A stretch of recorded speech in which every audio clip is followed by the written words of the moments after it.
तो गाइस कैसे हैं आप सब लोग। रीइंकार्नेशंस के एपिसोड 79 के साथ हाजिर हो। तो लास्ट एपिसोड के एंड पे हमने देखा था तो ची जाओ अपनी सेकंड सिस्टर जाओ राव को बुलाने के लिए जाती है ताकि वो उससे पूछ सके 100 आइस पीरियड का एक टुकड़ा उसे दे सकते हैं उस लड़के को जो कह रहा है कि वो हमारा इलाज कर सकता है। तो सिस्टर जाओ राव से कहती है तुम्हें उसके ऊपर कैसा भरोसा है, क्योंकि हमने तो पहले कभी किसी मर्द के ऊपर भरोसा नहीं किया। उसे कहती है उस लड़के ने कहा कि उसके पास बुद्धा लाइट है, उसने मुझे अपनी पावर्स को दिखाया था। तो मुझे एक बहुत ही चमकती हुई लाइट दिखाई जिसके साथ मेरी बॉडी के अंदर जो क्लियर जे टेक्निक की वजह से एबनॉर्मलिटीज थी वो ठीक हो गई है। मुझे लगता है कि वो झूठ नहीं बोल रहा। सिस्टर जाओ राव से कहती है अगर तुम ये बात कह रही हो कि उसके पास ब्रह्मा फ्रूट है, अगर ये बात वाकई में सच हुई तो वो वाकई में हमारा इलाज कर सकता है, क्योंकि ब्रह्मा फ्रूट 8 सैक्रेड आइटम्स में से एक सैक्रेड आइटम है। ठीक है, मुझे उस बंदे के पास लेकर चलो। आखिर मैं भी तो देखूं कि वो बंदा क्या है और क्या कर सकता है। मैं खुद उससे मिलना चाहती हूँ। मैं लिंजुई का दिखाया जाता है। जी जाओ उन लोगों से कहती है तुम लोग यहीं पर इंतजार करो, वो लोग यहीं पर तुम्हारे लिए आएंगे। लिंजुई वहीं पर होता है जबकि उसके साथ ब्रदर काओ होता है। ब्रदर काओ से कहता है ब्रदर लिन क्या तुम वाकई में श्योर हो कि हम लोग सही जगह पर हैं? ऐसा ना हो कि ये लड़कियां हमारे साथ कुछ चोरी कर दें। लिंजुई से कहता है तुम्हें बिल्कुल परेशान होने की जरूरत नहीं है, यहाँ पर ऐसा कोई भी नहीं है जो कि मुझे नुकसान पहुंचा सकता है, क्योंकि ये सभी लड़कियां बहुत ज्यादा कमजोर हैं। ये जाकर भी मुझे नुकसान नहीं पहुंचा सकती। जैन से कहती है मास्टर अगर आपको मुझसे और कुछ भी नहीं चाहिए तो क्या मैं यहाँ से जा सकती हूँ? तुम्हारे जुंजी से कहता है नहीं, फिलहाल के लिए तुम्हें यहीं पर रुकना होगा। लिंजुई से कहता है तुम्हारे मास्टर ने तुम्हें ऑर्डर्स दिए होंगे कि मैं तुम्हें जो भी कहूँ तुम्हें वो करना होगा, क्या तुम वो करने को तैयार हो? तो वो से कहती है जी मास्टर, मेरी मास्टर ने कहा था कि आप जो भी कहें मैं वो करूंगी। लिंजुई से कहता है तो फिर ठीक है, आओ आकर मेरे कंधे दबा दो, क्योंकि मेरे कंधों में काफी ज्यादा दर्द महसूस हो रहा है। चलो जल्दी से आओ, इनके मैं मसाज करो। तो काओ सोच रहा होता है ये ब्रदर लिन को क्या हो गया, लगता है इन्हें जैन रैन के एटीट्यूड के बारे में नहीं पता। ये बहुत ही एटीट्यूड वाली स्प्राउड हो कि अगर हम किसी औरत से आराम से बात करेंगे तो हमारे ऑर्डर को जरूर सुनेगी, उससे प्यार से बात करेंगे तो हमारे ऑर्डर को सुनेगी और हमारा हर एक काम करेगी, जैसे तुमने अभी उससे कंधे दबाए हैं। वाइन गार्डन से कहती है बेवकूफ लड़के कहेंगे, इसी वजह से तो ये गर्लफ्रेंड तुम्हारी गर्लफ्रेंड नहीं बन सकी और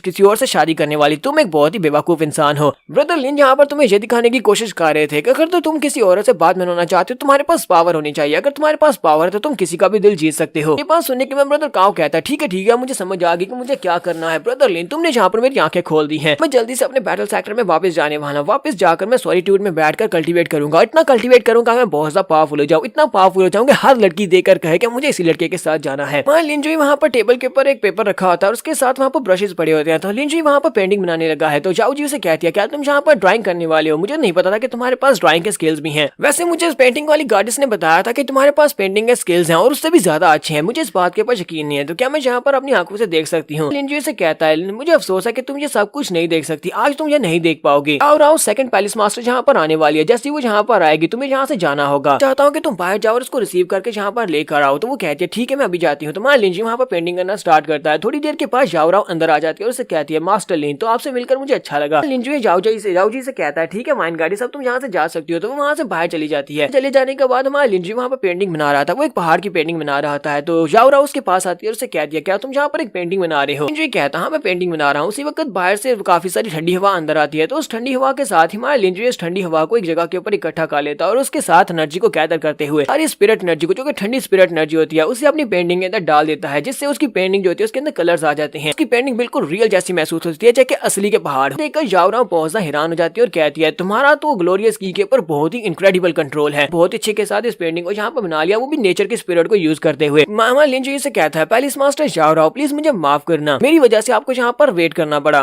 तो जाओ राव उस पेंटिंग को देखने के बाद बहुत ज्यादा एक्साइटेड होती है। उसे कहती है क्या तुमने अभी अभी यहाँ पर 9 माउंटेन्स की पिक्चर बनाई है जो कि हमारी फ्रोजन मून लेडी पैलेस की 9 माउंटेन्स हैं। उसे कहती है मैं इस बात से काफी ज्यादा शॉक्ड हूँ कि तुम्हें मेरे नाम के बारे में पता है। लिंजुई से कहता है लगता है कि तुमने अभी भी यहाँ पर कुछ चीज नोटिस किया। उसे कहती है क्या तुमने पेंटिंग के अंदर कुछ नोटिस किया? पेंटिंग को नोटिस करने के बाद कहती है हाँ मुझे इस पेंटिंग के अंदर से 2 अलग किस्म के डिफरेंट ऑरास महसूस हो रहे हैं। थोड़ा कोल्ड हो रहा है जबकि दूसरा ऑरा ऐसा है जो कि ऐसा महसूस करवा रहा है जैसे कि मैं एक आइसी माउंटेन के ऊपर खड़ी हूँ। दूसरा ऑरा यहाँ पर मैजेस्टी का है। मैजेस्टी यानी कि ऐसा रिप्रेजेंट कर रहा है जैसे कि इसके अंदर बहुत ज्यादा प्राइड हो, इस माउंटेन के अंदर से बहुत ज्यादा प्राइड महसूस हो रही हो। लिंजुई से कहता है तुमने यहाँ पर एक ऑरा को मिस कर दिया है। तो जाओ राव से कहती है क्या वाकई में मैंने यहाँ पर एक चीज को मिस कर दिया? तुम्हारे लिंजुई से कहता है मुझे नहीं लगता कि तुम यहाँ पर मेरे साथ इस पेंटिंग को डिस्कस करने के लिए आई हो, क्या तुम ये डिस्कस करने के लिए आई हो? पैलेस मास्टर जा रहा हो। तो उसे कहती है नहीं मैं तुमसे ये डिस्कस करने के लिए बिल्कुल भी नहीं आई। मेरी सिस्टर ने कहा कि तुम्हारे पास ब्रह्मा फ्रूट की पावर है, ब्रह्मा फ्रूट की मदद से तुम हमारी बॉडी के अंदर जो बैकलैश है, जो हमारी बीमारी है उसको ठीक कर सकते हो, क्या तुम ऐसा कर सकते हो? मैं यहाँ पर स्पेशली तुम्हें अपना ग्रेटिट्यूड शो करने के लिए आई हूँ, क्या तुम मेरे लिए ये करोगे? तुम्हारे लिंजुई से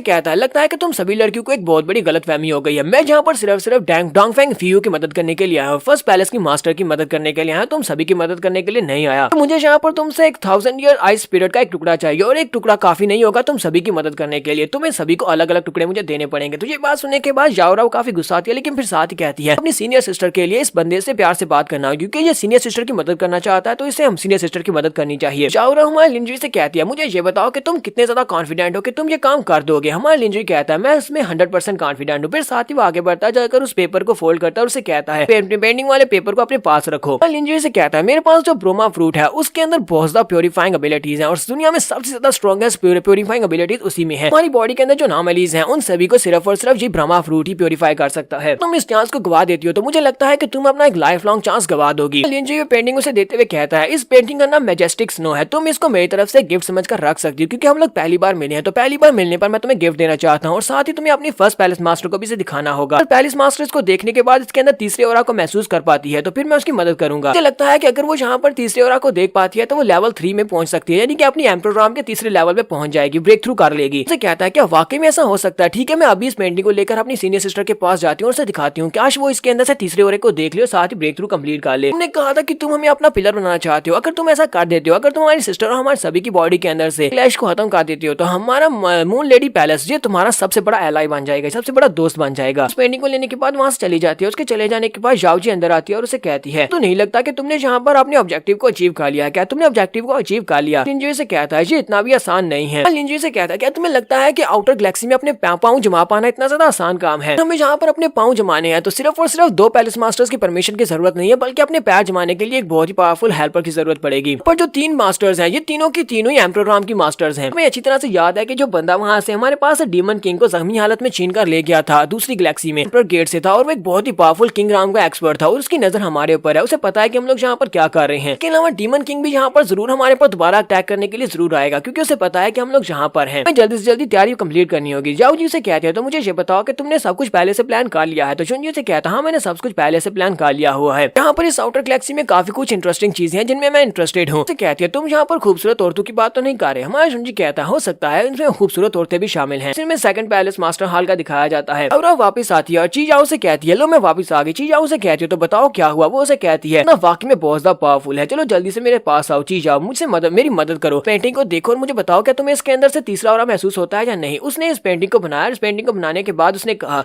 इसके अंदर पूरे 3 ओराज हैं लेकिन मुझे सिर्फ और सिर्फ 2 ओराज हैं। उसने कहा कि अगर हम लोग इसके अंदर से तीसरे ओरा को महसूस कर लेते हैं तो हम लोग अपने एम्प्रोग्राम के तीसरे लेवल में ब्रेक थ्रू कर सकते हैं। चीजाओ से कहती है क्या वाकई में ऐसा हो सकता है? लेकिन मुझे तो ऐसा बिल्कुल भी नहीं लगता। लेकिन क्या पेंटिंग उसने बनाई है? ये पेंटिंग बहुत ज्यादा खूबसूरत है, मुझे तो इसके अंदर से सिर्फ और सिर्फ 2 ओराज ही महसूस हो रहे हैं। और उसे कहती है जरा गौर से देखो इसके अंदर तीसरा ओरा भी होगा, मुझे तो इसके अंदर दिखाई नहीं दिया लेकिन उसने कहा कि इसके अंदर तीसरा ओरा भी है। चीजें उसे कहती है ठीक है फिर मैं गिव अप करती हूँ, मुझे यहाँ पर कुछ भी दिखाई नहीं दे रहा, मुझे नहीं लगता कि मैं इसके अंदर से तीसरे ओरा को ढूंढ पाऊंगी। हो सकता है कि हमारी सीनियर सिस्टर इसके अंदर से तीसरे ओरा को ढूंढ पाए। जाओ उसे कहती है तो फिर ठीक है मैं अपनी सीनियर सिस्टर के पास जाने वाली हूँ। जाकर उसे ये पेंटिंग दिखाती हूँ और उसे कहती हूँ कि इसके अंदर देखे शायद उसे इसके अंदर से ओरा मिल जाए। तो जाओ अपने पास वो पेंटिंग लेती है और पेंटिंग लेने के बाद वो पहाड़ों की तरफ चली जाती है जहाँ पर माउंटेन में एक केव होती है। तो वो उस केव के अंदर जाती है। उस केव के अंदर एक बड़ा सा आइस क्रिस्टल होता है। उस आइस क्रिस्टल के अंदर उनकी सीनियर सिस्टर होती है कि अपनी बॉडी के अंदर बैकलैश को बचाने के लिए आइस के अंदर उसने अपने आप को प्रिजर्व किया होता है। जाओ उसे कहती है सीनियर सिस्टर क्या तुम ठीक हो? सीनियर सिस्टर उसे कहती है हाँ मैं ठीक हूँ, फिलहाल के लिए तो मैं ठीक हूँ, लेकिन मुझे लगता है कि मेरी फ्रोजन बॉडी से ज्यादा देर तक मेरी बैकलैश को संभाल कर नहीं रख पाएगी। क्लियर जेट टेक्निक बहुत ही बेकार टेक्निक थी, पता नहीं है कि मेरे पास ज्यादा टाइम बचा है, इस बैकलैश की वजह से मैं बहुत जल्दी मरने वाली हूँ। जाओ उसे कहती है मेरे पास एक तुम्हारे लिए बहुत ही अच्छी खबर है, बंदा है जिसका नाम लिंजुई है और हमें लगता है कि वो तुम्हारी जान बचा सकता है। तो सीनियर सिस्टर उसे कहती है तुम्हें पता है ना कि हमारा सेक्टर बहुत ज्यादा वीक हो चुका है, बहुत सारे हाई सेक्टर के लोग ऐसे हैं जो कि हमें डिस्ट्रॉय करना चाहते हैं, तुम्हें किसी भी इंसान के ऊपर इस तरह भरोसा नहीं करना चाहिए। उसे कहती है लेकिन सिस्टर जरा इस ड्राइंग की तरफ देखो। उसने ये ड्राइंग बनाई और कहा कि अगर तुम्हें इसके अंदर से तीसरा ओरा महसूस होता है तो तुम ब्रेक थ्रू कंप्लीट कर सकती हो। उस पेंटिंग को उसके सामने ओपन करती है। तो उस पेंटिंग को जब उसके सामने ओपन करती है तो सीनियर सिस्टर उस पेंटिंग को देखती है। तो उस पेंटिंग को देखते उसकी आंखें खुल जाती हैं। सीनियर सिस्टर जैसे उस पिक्चर को देखती है तो वो देखकर बहुत ज्यादा हैरान होती है और कहती है जल्दी से उसको मेरे पास लेकर आओ। जाओ राव से कहती है सीनियर सिस्टर क्या तुम उसके ऐसे मिलने वाली हो? तुमने तो यहाँ पर इस आइस क्रिस्टल के अंदर कपड़े भी नहीं पहने हुए, ऊपर से तुम कितनी ज्यादा वीक हो। तो वो उसे कहती है तुम्हें परेशान होने की जरूरत नहीं है, अगर वो यहाँ पर आया तो उसे मेरी कंडीशन के बारे में अच्छी तरह से पता होगा, उसे यहाँ पर आने दो। तो जाओ राव जैसे वहाँ पर केव के अंदर से बाहर निकलती है उसे वहाँ पर जबरदस्त फायर दिखाई देती है। वो सामने की तरफ देखती है तो आसमान के ऊपर एक बड़ा सा फायर हैंड होता है। वो इसे देखकर बहुत सा हैरान होती है और जल्दी से भागती हुई आगे बढ़ती है और कहती है तो गाय फायर डिस्ट्रक्शन पाम है। तो मतलब यह कि ब्लेजिंग फायर हॉल का मास्टर यहाँ पर आया, वो हमसे बदला लेने के लिए वापस आया है। जल्दी से जल्दी लिंजुई को ढूंढना होगा और उसे ढूंढकर यहाँ पर अपनी सीनियर सिस्टर के पास लेकर आना होगा। जहाँ पर हम लोग अपनी एपिसोड 79 का एंड करेंगे। एपिसोड की एक्सप्लेनेशन अच्छी लगी हो तो कमेंट करके जरूर बताइएगा। चैनल को सब्सक्राइब कर दे, वीडियो को लाइक और शेयर कर दे। शुक्रिया।